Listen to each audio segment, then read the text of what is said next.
계속해서 대구 경북 소식 전해드리겠습니다. 오늘 대구 경북 지역은 대체로 맑고 낮 기온이 크게 오르겠습니다. 아침 최저 기온은 대구 13도, 포항 15.8, 안동 9.8도 등을 기록했고 경북 일부 지역에는 안개가 끼어 있습니다. 낮 최고 기온은 대구와 구미가 29도까지 오르는 등 대부분 지역이 25도를 웃돌겠습니다. 내일은 아침 기온 9도에서 13도, 낮 최고 기온은 대구 24도 등으로 오늘보다 4, 5도 떨어지겠고 일요일 오후에는 약한 비가 내릴 것으로 보입니다. 안전행정부 지침에 따라 세월호 희생자 분향소가 전국 각 시도별로 설치됐는데요. 그런데 경상북도가 산하기관 수십 곳에 직원들이 조를 짜서 조문을 오도록 요구해 공분을 사고 있습니다. 도대체 뭘 위해 조문을 하라는 걸까요?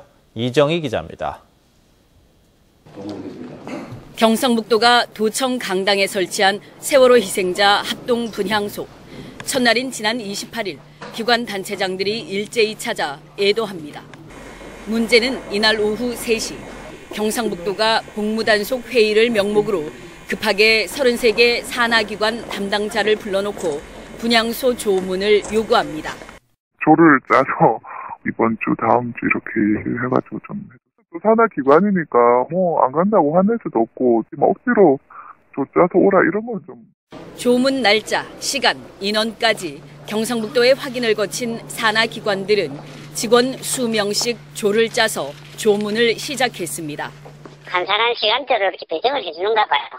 너무 또 한꺼번에 몰리면 안 되니까 연락을 하고 또 그 다음 주에 연휴 끝나고 가고 간부들은 그날부터 갔다 오고 밑에 직원들은 날 또 파트로 나눠야 합니다.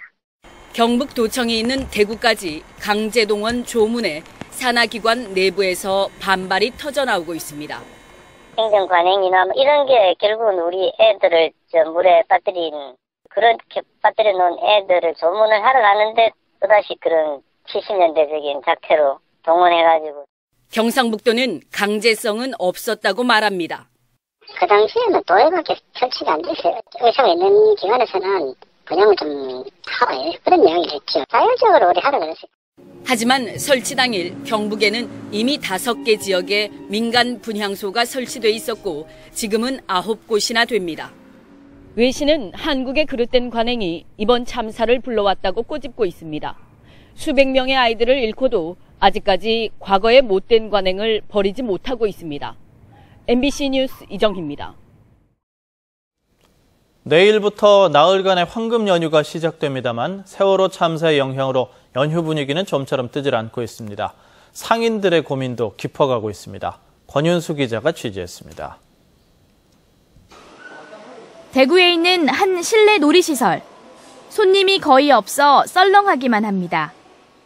5월은 어린이날도 있고 야외 활동하기 좋은 계절이어서 이런 어린이 놀이시설이 평일에도 사람들로 꽉 차 있어야 하지만 올해는 사정이 달라졌습니다. 세월호 참사 이후 유치원이나 어린이집 등지에서 이용 예약을 줄줄이 취소했기 때문입니다. 백화점에서는 평소 같으면 어린이날과 어버이날을 앞두고 선물을 사러 온 손님들로 북적대야 하지만 썰렁합니다. 어린이날 행사는 일찌감치 취소됐습니다. 작년까지 14회 진행을 하였습니다. 올해 15회 행사를 진행을 하였다가 준비를 하였다가 세월호 참사 때문에 황금 연휴를 앞두고 매출을 올릴 절호의 기회지만 실내 음악조차 밝고 경쾌한 것을 틀지 못해 좀처럼 매장 분위기를 띄우기가 힘듭니다. 저희 백화점도 고객님들의 소비 심리에 맞춰가지고 전년과 달리 이벤트라든지 각종 행사들을 축소하고 고객님들의 분위기에 맞춰서 지금 운영하고 있습니다. 각종 기념일이 몰려있는 가정의 달 5월이지만 시끌벅적거리던 여느 해와는 달리 조용한 분위기 속에서 맞이하고 있습니다. MBC 뉴스 권윤수입니다. 새누리당 구미시장 후보로 남유진 예비후보가 확정됐습니다. 새누리당 경북도당 공천관리위원회는 여론조사 경선 결과 남유진 예비후보를 새누리당 구미시장 후보로 결정했다고 밝혔습니다. 남유진 후보는 구미시장 후보로 결정해준 구미시민에게 감사드리고 경선에 참여한 김용창, 최동익 후보에게도 위로의 말을 전하면서 이번 지방선거에서 승리하겠다고 밝혔습니다. 포항 단란주점 여주인 살해 용의자가 사건 3일 만에 인천에서 잡혔습니다. 포항 북부경찰서는 어젯밤 8시 50분쯤 인천시 계양구에 있는 전처의 집 근처에 숨어있던 40살 이모 씨를 검거해 조사하고 있습니다. 이 씨는 지난달 28일 밤 11시 40분쯤 포항시 북구의 한 단란주점에서 53살 여주인을 흉기로 찔러 숨지게 한 혐의를 받고 있습니다. 지난 3월 대구의 주택 건설 인허가 건수가 지난해 같은 기간보다 3배 이상 급증했습니다. 국토교통부에 따르면 지난달 대구의 주택 건설 인허가 건수는 713가구로 한 해 전보다 3.4배, 최근 3년 평균보다 3.8배 늘었습니다. 올 들어 3월까지 누계도 2,119가구로 지난해 같은 기간보다 53% 늘었습니다. 경북은 1,553가구로 지난해 같은 기간보다 36%, 최근 3년 평균보다 22%가 늘었습니다.